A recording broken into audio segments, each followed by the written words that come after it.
two stories have shocked America. Charlie Kirk, a conservative leader, was shot and killed while speaking to students in Utah. Iryna Zarutska, a young woman who escaped the war in Ukraine, was stabbed to death on a train in North Carolina. Both lives cut short. Both stories painful. Both stories leaving us with the same question. Can Americans still live together, even when we believe such different things about life, family, faith, and freedom?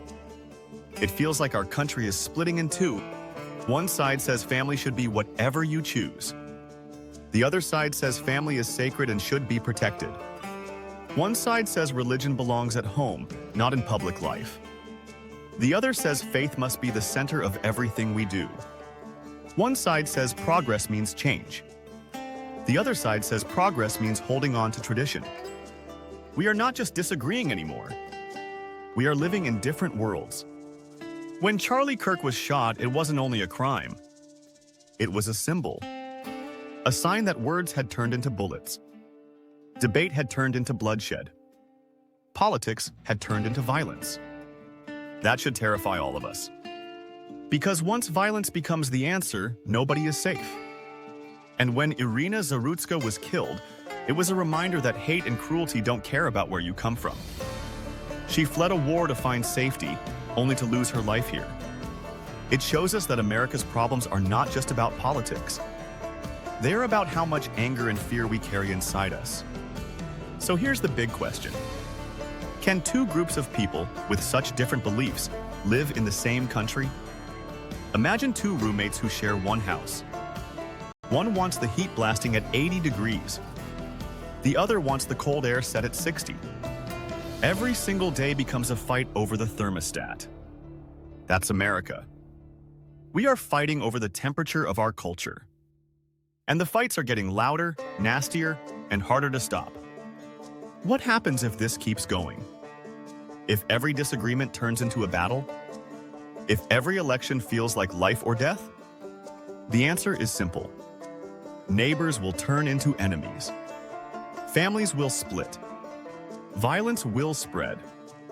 And the idea of United States will vanish. History shows what happens to divided nations. Rome collapsed. The Soviet Union broke apart. Walls go up. Trust breaks down. And once it's gone, it's almost impossible to put back together. But the story isn't finished yet. We still have a choice. We can keep feeding the outrage machine. We can keep sharing the memes that mock each other. We can keep cheering when the other side fails. Or we can decide that living together matters more than always winning. That doesn't mean agreeing. It means respecting. It means remembering that the person across from you isn't your enemy, even if they vote differently, pray differently, or raise their kids differently. It means asking, do we want to keep building a country together, or do we want to watch it fall apart? Charlie Kirk's death should not just be a tragedy for the right. It should be a tragedy for all Americans. Iryna Zarutska's murder should not just be another crime story. It should be a reminder that we all deserve safety and dignity. These stories are about more than politics. They are about what kind of country we want to live in. Do we want one where fear rules the streets and violence decides debates? Or do we want one where disagreements stay disagreements, not death sentences? Look around today, and you can see the cracks. Families can't even talk at Thanksgiving without a fight. People unfriend each other over politics. Churches split apart.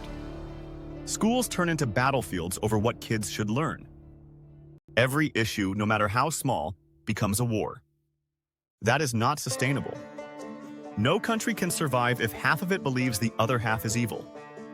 And yet, here's the truth. Most Americans, whether left or right, want the same basic things. We want our families safe. We want a future for our kids. We want freedom to live our lives. We want dignity. We want to belong.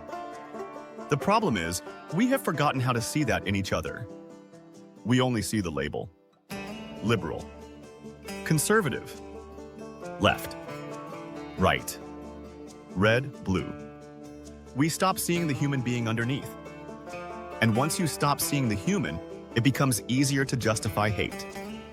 That's where we are today. Every side thinks they are fighting for survival. The left says, if the right wins, my rights are gone. The right says, if the left wins, my country is gone. And when both sides believe survival is at stake, there's no room left for compromise. There's only war. And war destroys everything. But here's the thing. America has been here before. We've been through civil wars, depressions, assassinations, riots.